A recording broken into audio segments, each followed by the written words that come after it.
Hi everyone, I am तुमसे Tyagi your biology educator on NEET rank plus channel. आज का topic बहुत ही ज़्यादा इंटरेस्टिंग होने वाला है। हमारे ब्रेन के अंदर हम इतनी सारी मेमोरीज को स्टोर करके रखते हैं। हमारी बचपन की यादें भी घूम घूम के वापस से हमें कभी ना कभी याद आ जाती है जब भी हम चाहते हैं। तो ऐसा कैसे होता है? इतनी सारी मेमोरीज को हमारा ब्रेन स्टोर कैसे करता है और किस तरह से ये मेमोरीज रिट्रीव होती है? ये पूरी की पूरी वीडियो आज इसी टॉपिक पे डिनोटेड है। Please watch the video till and अगर आप ये पूरा मैकेनिज्म जानना चाहते हैं तो। आइए चलिए स्टार्ट करते हैं इस वीडियो को। How does our brain store the memory? Students, ये शुरुआत होती है हमारे छोटे छोटे नर्वस सिस्टम के सेल से, जिसको हम बोलते हैं न्यूरॉन्स।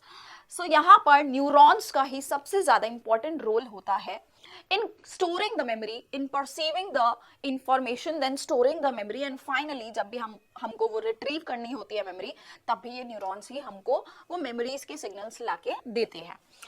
तो स्टूडेंट्स, होता क्या है? Structures and processes involved in the storage and retrieval of information, इसी को बोलते हैं हम मेमोरी। मेमोरी क्या होता है?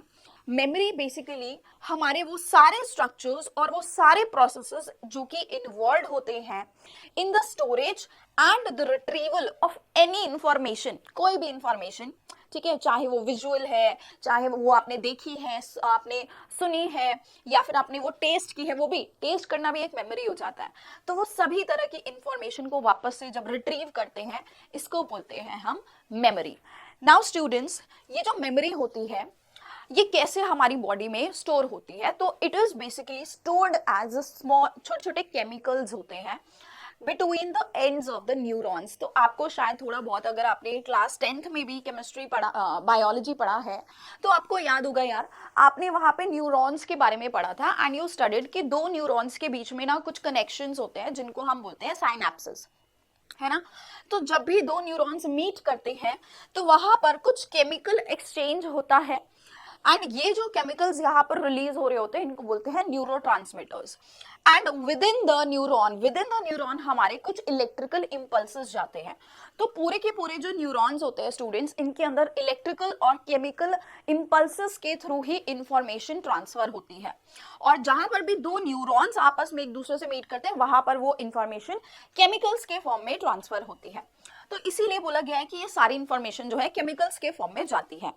एंड अगर मैं बात करती हूँ हमारे ब्रेन की, तो हमारे ब्रेन के अंदर ऐसे कम से कम भी यार 100 ट्रिलियन साइनेप्सेस होते हैं। तो सोचो यार, पूरी बॉडी में कितने सारे साइनेप्सेस होंगे। नाउ न्यूरॉन्स जो यहाँ पे इन्वॉल्व होती है इस पूरे मेमोरी के प्रोसेस में, in the transfer of information, तीन तरह की हमारी न्यूरॉन्स होती है। एक होती है सेंसरी न्यूरॉन। सेंसरी न्यूरॉन क्या होती है बेटा? ये किसी भी इंफॉर्मेशन को परसीव करती है और लेके जाती है हमारे सेंट्रल नर्वस सिस्टम तक, ठीक है, हमारे ब्रेन तक लेके जाती है। देन उसके बाद में बीच में इंटरकनेक्टेड न्यूरॉन्स होते हैं जो इन न्यूरॉन्स को आपस में जोड़ रही है। एंड ये न्यूरॉन जुड़ती है किससे? मोटर न्यूरॉन से। मोटर न्यूरॉन यहाँ पर आपकी जो भी ब्रेन इंफॉर्मेशन देता है उसको आगे आके बॉडी ऑर्गन्स तक लेके जाती है, ठीक है। ये तीनों तरह की न्यूरॉन्स जो होती हैं इन्वॉल्व हैं in the entire transfer of the information. Now during the memory का बनना बेसिकली एक तरह से एक प्रोसेस होता है जिसको हम बोलते हैं एनकोडिंग। मतलब किसी भी चीज की जो भी डेटा हमारी बॉडी में जा रहा है, विजुअली जा रहा है ना, और हम अगर सुन रहे हैं उसके थ्रू जा रहा है, तो ये सारी जो इंफॉर्मेशन होती है ये बॉडी एनकोड करती है। और इसी एनकोडिंग के प्रोसेस को हम बोलते हैं कि हमारी बॉडी मेमोरी बना रही है। अब ये एनकोडिंग क्या होता है? एनकोडिंग के अंदर हमारी जो बॉडी होती है, पहले तो वो परसीव करती है सारी इंफॉर्मेशंस को जो भी हमारे सेंसरी ऑर्गन्स हमको देते हैं। जैसे कि हमारी आईज, हमने किसी को देखा पहली बार, है ना, नेक्स्ट टाइम जब हम वापस से उस इंसान से मिलते हैं तो हमारी बॉडी एकदम याद आता है ना कि मैंने इस इंसान को कहीं देखा है।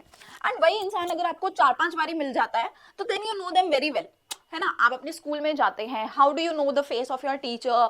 आप जानते हैं कि यही मेरा टीचर है क्योंकि आप उनको बार बार देख रहे हैं, तो वहां पे आपने परसीव किया through the eyes.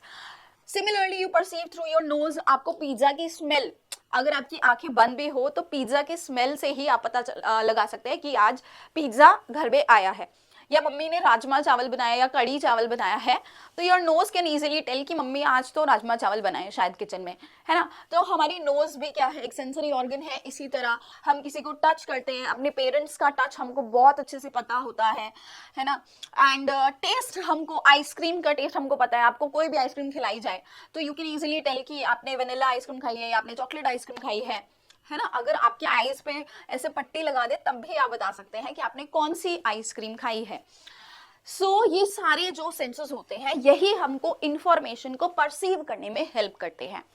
Next students, अब ये सारी की सारी इंफॉर्मेशन सेंसरी न्यूरॉन्स लेके जाती है हमारे ब्रेन तक, एंड वहां पे कौन से स्पेशल ऑर्गन के पास लेके जाती है, हिप्पोकैम्पस के पास लेके जाती है, जो कि इन सारी की सारी इंफॉर्मेशंस को इंटीग्रेट करके रख देता है। ठीक है, इन सभी परसेप्शंस को इंटीग्रेट यानी इकट्ठा करके रख देता है कौन, हमारा hippocampus. Now hippocampus and the frontal cortex ये मिलके एनालाइज करते हैं कि कौन सी इंफॉर्मेशन को हमको स्टोर करके रखना है और कौन सी को नहीं करना।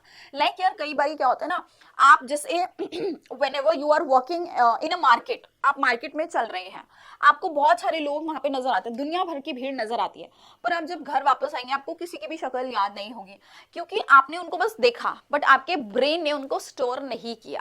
आपका ब्रेन उन चीजों को तभी स्टोर करता है जब when you are actually giving a more than some seconds, है ना। आप कम से कम भी 30 से 40 सेकेंड अगर वहां पे इनिशियली दे रहे हैं और ध्यान से आपके सेंस ऑर्गन्स उस इंफॉर्मेशन को आपकी बॉडी में डाल रहे हैं, मतलब your body is actually involved in putting that data inside your mind, तभी वो चीजें आपकी ब्रेन में स्टोर होंगे। अदरवाइज नॉर्मली अगर आप चल के गए, है ना, आपके स्कूल में असेंबली में आपको 2-4 बच्चे ऐसे भागते हुए नजर आए, आपको शायद उनकी शक्ल याद भी नहीं होगी, बट हाँ अगर कोई स्पेसिफिक इंसिडेंट हुआ, उन बच्चों की लड़ाई हो जाती है और आप छुड़वाने के लिए जा रहे हो लड़ाई, फिर शायद वो 2 बच्चों की शक्ल आपको अच्छे से याद भी हो जाए, है ना। तो यही होता है जब हम ज्यादा समय दे रहे हैं किसी भी इंफॉर्मेशन को, तब जाके वो ब्रेन में स्टोर लंबे समय के लिए होती है। ठीक है, आइए थोड़ा सा इस पे ध्यान से समझते हैं। तुम्हारा फ्रंटल कॉर्टेक्स और हिप्पोकैम्पस मिलके ये एनालाइज करता है कि भाई कौन सी इंफॉर्मेशन को हमको स्टोर करना चाहिए और कौन सी को नहीं करना चाहिए। Now memory is perceived and stored in the form of synapses. ये सारी की सारी मेमोरीज जो होती है परसीव भी और स्टोर भी किस फॉर्म में होती है, साइनैप्सेस के फॉर्म में, यानी आपके हिप्पोकैम्पस तक ट्रैवल करते ही साइनैप्सेस के थ्रू ही आई है। नाउ न्यू साइनैप्सेस फॉर्म्ड, जब भी हमारी बॉडी में नई मेमोरीज बन रही होती हैं तो हम क्या करते हैं स्टूडेंट्स, हमारी बॉडी के अंदर नए साइनैप्सेस फॉर्म होते हैं। जब भी न्यू मेमोरीज बन रही है तो न्यू साइनैप्सेस फॉर्म होते हैं। और कुछ मेमोरीज को मान लो अगर हम बहुत टाइम से हमारे ब्रेन के अंदर कोई लॉन्ग टर्म में मेमोरी पड़ी है, लेकिन हम उसको बिल्कुल भी we are not trying to retrieve that memory, है ना, हम उसको याद करने की कोशिश नहीं कर रहे, हम उसको रिट्रीव ही नहीं कर रहे, हमको रिक्वायर्ड ही नहीं है कोई सर्टेन इवेंट्स, जैसे कि जब आप लोग अडल्टहुड में चले जाते हो, जैसे कि if I talk about my self, तो अभी मुझे ना अपनी स्कूल की मेमोरीज को याद करने का समय ही नहीं है, तो याद करने के लिए you have to retrieve those memories, आपको उस पास्ट में जाना पड़ेगा, थोड़ा सोचना पड़ेगा कि स्कूल में क्या होता था ये सब। तो अभी देखो हम लोग इतने ज्यादा अपनी लाइफ में इन्वॉल्व होते हैं, हमारे पास समय ही नहीं है उन मेमोरीज को रिट्रीव करने का, तो धीरे धीरे हमारा ब्रेन जो है ना उन मेमोरीज के साइनैप्सेस को खत्म करता जाएगा और धीरे धीरे वो मेमोरीज हमारी इरेज होती चली जाएंगी। ठीक है, बट कुछ कुछ मेमोरीज रह जाती हैं, कुछ कुछ मेमोरीज हमको वो लॉन्ग टर्म के लिए सेव्ड रहती हैं, कुछ कुछ जो शॉर्ट टर्म में थी वो शायद धीरे धीरे चली जाएंगी। एंड इसके बाद स्टूडेंट्स यहाँ पर जो भी एनकोडिंग हुई है, इसके बाद ये सारी की सारी मेमोरी स्टोर होती है either in the form of the short term memory और in the form of long term memory. तो शॉर्ट टर्म मेमोरी क्या होता है, शॉर्ट टर्म मेमोरी के अंदर when we intercept some data, हमने कोई भी डेटा को इंटरसेप्ट किया या कोई भी इवेंट को हमने नोट किया, हमने देखा कि कुछ पर्टिकुलर कोई चीज चल रही है, then it is stored as short term memory. तब वो मेमोरी आपकी शॉर्ट टर्म मेमोरी के फॉर्म में स्टोर हो जाती है।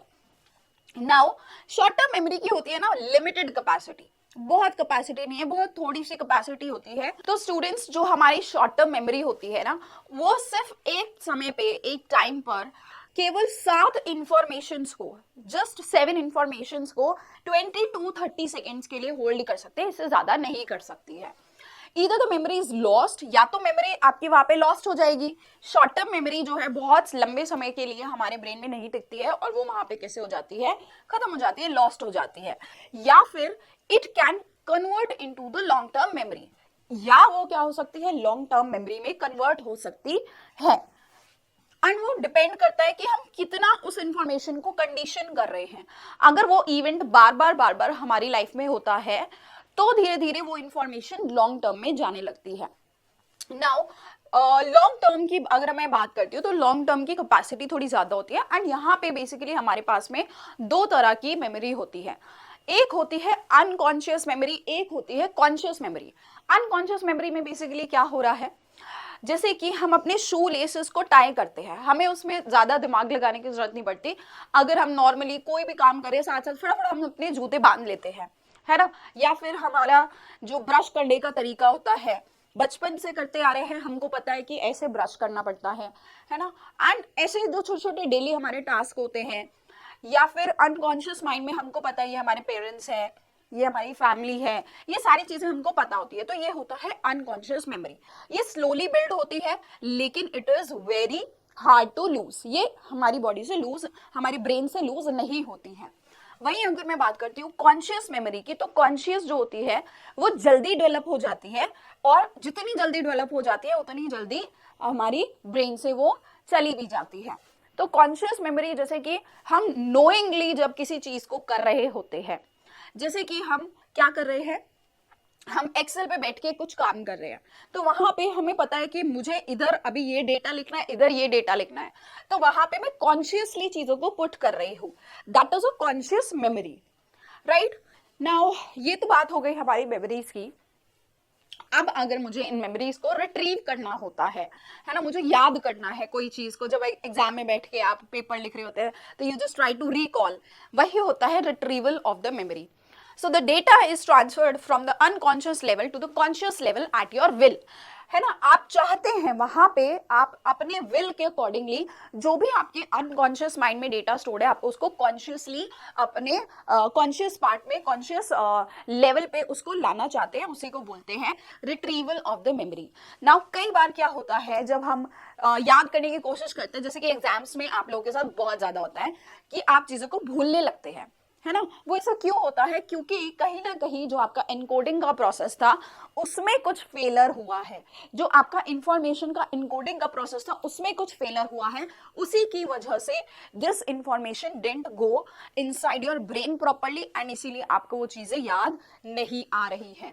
तो information fail to make up to your long term memory, वहां पर आपकी जो इंफॉर्मेशन है वो शायद लॉन्ग टर्म मेमोरी तक जा ही नहीं पाई।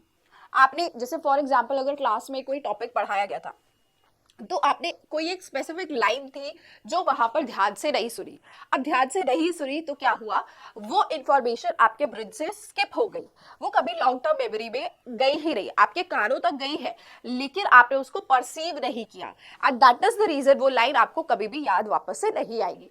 तो इसीलिए आपको हमेशा बोला जाता है कि जब भी आप पढ़ाई करें फुल कॉन्शियस माइंड के साथ करें, ध्यान से करें, अपने सारे सेंसरी ऑर्गन्स का यूज करें, विजुअली भी ध्यान से देखें, टच भी करें, हाईलाइट भी करें चीजों को, सुने भी, तभी जाके आपको एग्जाम में लॉन्ग टर्म तक आपकी जो भी मेमोरीज है वो याद रह पाएंगी।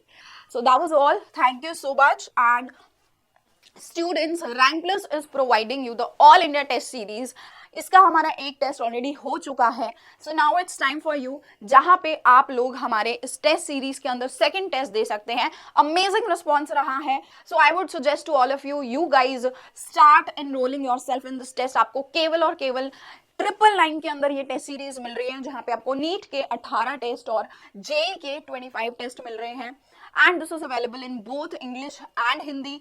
हिंदी एंड इंग्लिश की आपको टेक्स्ट सोल्यूशन हर जगह मिल रहे हैं, डिटेल्ड रिजल्ट एनालिसिस मिलेगा, क्लास 12th और 12th प्लस का यहाँ पर आपको ये टेस्ट मिलने वाले हैं, यानी ड्रॉपर्स के लिए भी है, क्लास 12th के लिए भी है। So this is your chance to just improve your entire preparation for exams, either the NEET or the JEE।